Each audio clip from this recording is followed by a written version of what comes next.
पास तो केवल यही विकल्प है कि तुम क्या करो या क्या ना करो, परंतु परिणाम तुम्हारे वश में नहीं है पार्थ। कर्म फल तुम्हारे वश में नहीं है। तुम्हारे अधिकार की सीमा इस विकल्प पर समाप्त हो जाती है कि तुम युद्ध करोगे या नहीं करोगे, किंतु युद्ध का परिणाम तुम्हारे हाथ में नहीं है। यदि तुम विजय चाहो भी तो यह आवश्यक नहीं कि विजय तुम्हारी ही हो जाए, तुम्हारी पराजय भी हो सकती है।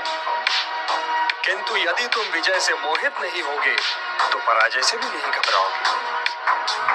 यदि तुम ये सोचो पार्थ कि चाहे विजय हो चाहे पराजय, किंतु तुम तो केवल इसलिए युद्ध कर रहे हो कि युद्ध करना तुम्हारा कर्तव्य है, तो विजय के सुख या पराजय के दुख का प्रश्न ही नहीं उठता। विजय और पराजय, जीवन और मृत्यु, सुख और दुख के प्रश्नों में ना उलझो और युद्ध करो। यदि इस युद्ध में तुम्हारी विजय हुई तो पृथ्वी का राज्य और यश भोगोगे, और यदि वीर गति को प्राप्त हुए तब भी यश के साथ साथ स्वर्ग पाओगे। इसलिए हे कौन्तेय, उठो, सुख दुख, लाभ हानि, जय पराजय सब को समान समझो और युद्ध करो। यही तुम्हारा क्षत्रिय कर्तव्य भी है और मानव धर्म भी। और जो न विजय से सुखी हो और न पराजय से दुखी, वही स्थित प्रज्ञ। यही कर्म योग है। तुम सर्वश्रेष्ठ धनुर्धर हो, परंतु यदि तुम्हारा आखेट तनिक भी इधर से उधर हो जाए तो तुम चूक जाओगे। तुम्हारा अधिकार तुम्हारे वाण संधान पर है, तुम्हारा अधिकार तुम्हारी दृष्टि पर है, परंतु उस मृग पर तुम्हारा कोई अधिकार नहीं जिसकी ओर तुम बाण चला रहे हो। हे धनंजय, सत्पुरुष कभी अपने अधिकारों की सीमा का उल्लंघन नहीं करते, अर्थात अपने कर्म में स्थिर रहो पार्थ, स्थिर रहो, क्योंकि कर्म की कुशलता का ही नाम योग है। मेरा हाथ तो अब भी गांडी की ओर नहीं बढ़ रहा है केशव। मेरी समझ में तो अब भी ये नहीं आ रहा है कि इस युद्ध से लाभ क्या होगा। तुम ये निर्णय केवल इसलिए नहीं ले पा रहे हो पार्थ कि तुम इस क्षण को केवल व्यक्तिगत लाभ और व्यक्तिगत हानि के तुला में तोल रहे हो। यही तो मोह का बंधन है पार्थ, यही तो तुम्हारे शोक की जड़ है, और इसीलिए तुम्हारा ये कायर, पलाय और कलंक में डुबोने वाला शोक न तुम्हारे हित में है और न ही समाज के हित में। ये शोक न वर्तमान के लिए शुभ है और न ही भविष्य के लिए। लाभ और हानि की इस कामना में न भटको पार्थ, न भटको, केवल कर्म करो, कर्म। हे पार्थ, सामान्य पुरुष विषय का ध्यान करता है और विषय का ध्यान उसे आसक्त बना देता है। इस आसक्ति या लगाव से काम का जन्म होता है। जब काम की पूर्ति नहीं होती तो क्रोध उत्पन्न होता है। जब क्रोध उत्पन्न होता है तो विषय के प्रति मोह और बढ़ जाता है, और जब मोह और बढ़ जाता है पार्थ तो सोचने की शक्ति भटक जाती है। जब सोचने की शक्ति भटक जाती है तो बुद्धि का नाश होता है, और जब बुद्धि का नाश होता है तो मनुष्य का सर्वनाश हो जाता है। और हे कुंती पुत्र, तुम्हारा ये मोह तुम्हें बुद्धि के विनाश की ओर ले जा रहा है। तनिक सोचो पार्थ कि जिसके पास बुद्धि ही न होगी उसे शांति कैसे मिल सकती है।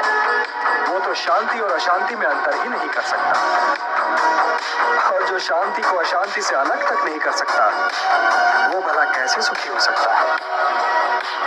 हे पार्थ, जैसे पवन के झोंके नाव को भटका देते हैं, वैसे ही कामनाएं बुद्धि को भटका देती है। इंद्रियाणाम हि चरताम यन्मनो अनुविधीयते तदस्य हरति प्रज्ञाम वायुर्नावम इवाम्भसि। इसलिए हे महाबाहो, अपनी इंद्रियों को अपने वश में रखो, स्वयं ही उनके वश में न हो जाओ।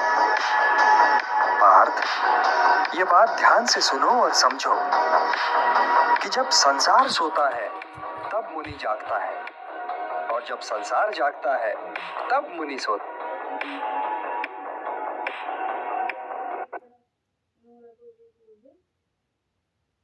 हे पार्थ, ये भी न भूलो कि तुम एक महान पुरुष हो, और लोग तुम्हें दृष्टांत मानकर तुम्हारे पीछे पीछे काम और स्वार्थ के मार्ग पर चल पड़ेंगे, क्योंकि एक श्रेष्ठ व्यक्ति का आचरण तो दूसरों के लिए दृष्टांत बन ही जाता है। मुझे को लो।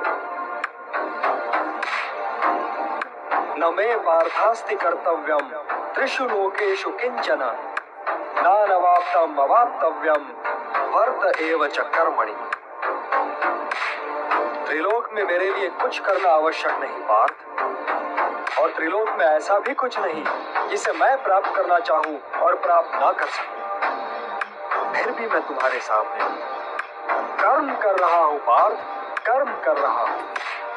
ये दिखला रहा हूं, ये सिद्ध कर रहा हूं कि निष्काम कर्म के मार्ग पर चलते हुए जीवन व्यतीत करना संभव है।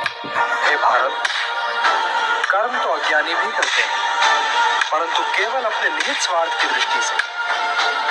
ज्ञानी का कर्म तो निस्वार्थ होता है, संसार के संतुलन को स्थिर बनाए रखने के लिए होता है, लोक कल्याण के लिए होता है।